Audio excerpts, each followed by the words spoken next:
Bu qal'a. Oramizdagilarning bir qanchasi shu qal'aning ichida yashaydi.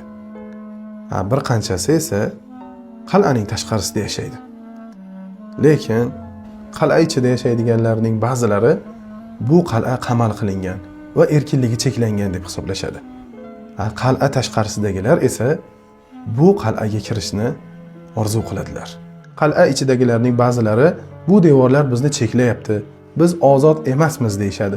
Lekin bilishmaydiki, bu devorlar nafaqat cheklash uchun, balki ularni himoya qilish uchun ham qurilgan. Qal'a har doim o'z ichidagi odamlarni yovuzlikdan va tashqi xavf-xatardan himoya qiladi.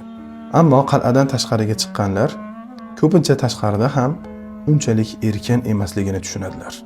Chunki erkinlik faqatgina devorlarni buzish bilan emas, qalbingizdagi devorlarni tushunish va qabul qilish bilan keladi. Bu qal'aning nomi nikoh. Va bu qal'ani qamal qilingan qal'a deydiganlar esa qattiq adashishadi. Yo'q.